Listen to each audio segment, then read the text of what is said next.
What is up, YouTube? This is AVAULT here, back in today with you guys another new Speed Duel Match Duel video. And today we are finally playing the, I like to call it Dark Jinzo or Jinzo Inner Conflict deck in our very first round or very first feature match of our round in the tournament, online tournament hosted by Speed Duel League. Really awesome tournament right here. There were up to more than 50 participants in this tournament, and just so you guys know, the first tournament is over already by now, so I'm posting these videos to sort of do like a recap, review, and featuring and showing you guys in correlation to the deck profile video that I posted a few days shortly right here. So let's just go right into it, teaching you guys how to play this Dark Jinzo deck, or this Jinzo deck that I've created in this tournament. Really happy with the results so far. But anyways, let's just get right into this duel. So we're facing a very interesting opponent today, and very unexpected as well, as you guys will see. So right here, Yami Bakura, Inner Conflict. You guys know what it does. I'm not going to go too much into the basics now because we're really into competitive stuff today, and most of us know what things that we're going to do. So for you guys who are beginners, you know, definitely still check this out, learn this competitive thought process, because it's going to be really helpful in teaching you guys how to play these decks if you guys are interested in competitive play overall. Now for competitive viewers right here, here's the juicy stuff that you guys always been looking for and asking for, so here it is. Anyways, we did win the stone paper scissors, so we do want to go second, and immediately our opponent passed their turn, so we're just like, okay, but we're gonna go for a lure right here right off the bat. Get our draw power. We don't need sphere just yet, you know, we can pitch that away for allure, drawing more cards. You know, we're digging deep into our deck, and we want to see more cards, and we really want to see the Jinzo as soon as possible. Essentially, we banish one Old Vindictive Magician and one Sphere Karibo, simply because that we want to keep one of each in our hand as well, just in case. And looks like we're not seeing anything that we really wanted just yet, so we're gonna bring out that Gear Fleet, setting our back rows immediately, and just start attacking into them. And they do play a Sphere Karibo right here, so okay, then we'll just have to let it go and pass. And they pass their turn again, so we're just like, okay, this is interesting, but we'll just keep going. We're gonna set our Old Vindictive Magician and just try to swing in for some damage and see how it goes. They do take it, so we'll see how it goes right here from on. Passing their turn again. Okay, very interesting. So right here, we're just very confused. They keep passing the turn, we're just not sure what they're planning to do. Is there something they're setting up or something? So we're gonna go for a safer option. We're not gonna bring Jinzo out just yet. You know, we want to save it with Inner Conflict. We see that they're playing a Pegasus skill. I would assume it's some type of Relinquished deck along with Sphere Karibo, but it looks like they're not seeing the Relinquished just yet. So we're not going to tribute our Gear Free to bring out Jinzo and run into it, because they might have another Sphere, and if they do, they can easily snatch it away with Relinquish the next turn. That's why I didn't go for it, and I went for the rather safe play overall and try to swing in right here for more damage, and they do take it in the end. Okay, so I guess we'll just have to pass our turn again. And wait, right here they play some resort. Okay, and okay, they're searching for a Blue Eyes White Dragon. Very interesting. Like, are they playing... I don't know. At this point, I'm just so confused. And okay, polymerization, and here it is. Wow, this is for the memes, guys. So kudos to the opponent right here. They bring out Ultimate Blue Eyes White Dragon, and I was just so shocked at the game already. I'm just like, oh, Stamping Destruction.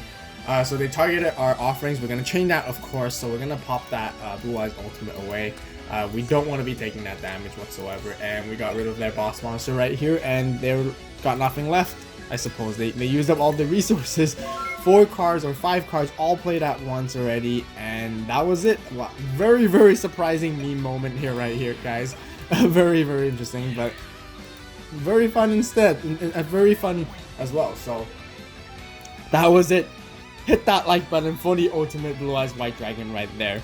Very cool. That was very funny. So anyways, moving to the side deck. I'm not gonna go for the side deck because the side deck has been posted already along with the deck profile, and yeah, let's just go right into it without wasting too much time anyways. So the second duel right here, of course they probably want us to go first instead this time, so we'll go for that. But anyways, still very shocked and still very surprised even watching this replay with the Blue Eyes Ultimate. I totally did not expect that at all.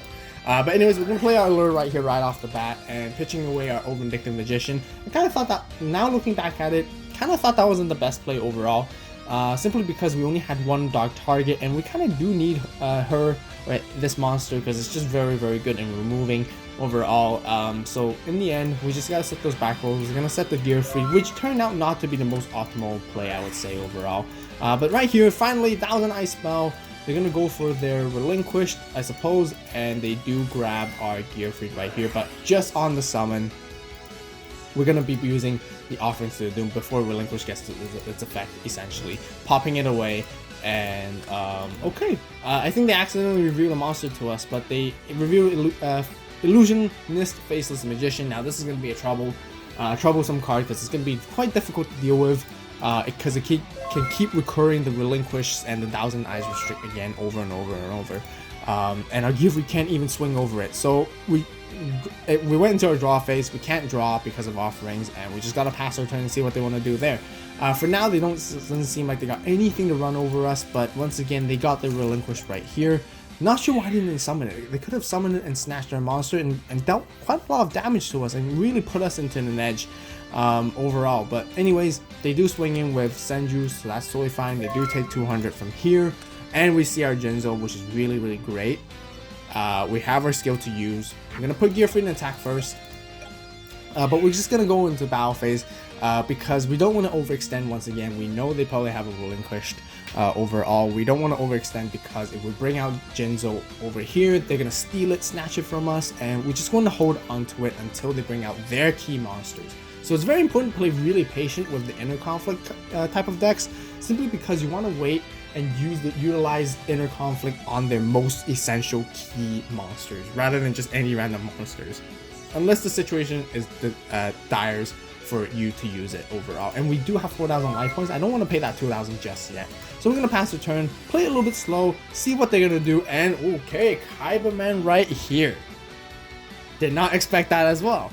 So they do run some sort of Blue Eyes engine, combinate it with Relinquish together, which is very, very interesting. So kudos to them for making this build. But wow, we don't really have anything that can go over Blue Eyes, essentially, because we're pretty much doomed right here. We don't have Offerings to stop it, and they get to deal a lot of damage to us right here, right now. So okay, this is what we're gonna do. We're gonna go for Inner Conflict right off the bat. I did mention Zoma's great overall, but you know, I didn't want to wait too long. I'm going to go a little bit aggressive right here, simply because we got the first game already. We can sort of like test the opponent's limits and test our own limits as well, and bring out Jinzo right here, attacking into Faceless Faceless Magician, and then they could bring out their Relinquished, which is totally fine because we have Zoma and Twister to stop them.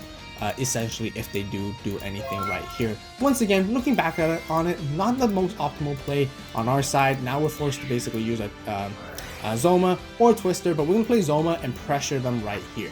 Now this is why I play Zoma, because if they do destroy the Zoma, they'll be taking 2,400 damage, and they're gonna lose right there straight up, essentially. So they pass their turn in the end. So okay. Thinking we should play the Allure. Sometimes we don't really necessarily need to, because Sphere Kuribo seems to be much better. So we're going to switch a Zoma in attack, and we're going to swing in right here and see if they have a response. Yeah, right here, the calculation is correct because Relinquish is at 24, Zoma is at 18. Essentially, we only take 600. We do survive this blow right here, and if Zoma does go through to the graveyard, they do take that 2,400 right here, and we do win the game overall right here. 2-0 in our very first match of a feature match of this Jinzo. Be sure to stay tuned for more, because we're going to have more speed duel matches competitively as well against other decks, just so you guys know. So this definitely was played in the tournament, and yeah, so I hope you guys enjoyed it. So if you guys did, be sure to hit that like button, comment down below what you guys think so far. Pretty interesting matchup that I just really didn't expect at all in my very first round of the feature match in this online speed duel tournament overall. So yeah, let me know in the comment section down below what you guys think about it. But yeah, be sure to stay tuned for more, as we're going to be uploading more different matches coming up for you guys, and lots of juicy ones. So it's just going to get better and better, so be sure to stay tuned for those. Turn on that notification bell, click the subscribe button so you guys don't miss out. And yeah, I hope you guys enjoyed it. But yeah, as always, thank you guys so much for watching. You guys have a great day, great night, wherever you are. See you next video, and this is AVAULT signing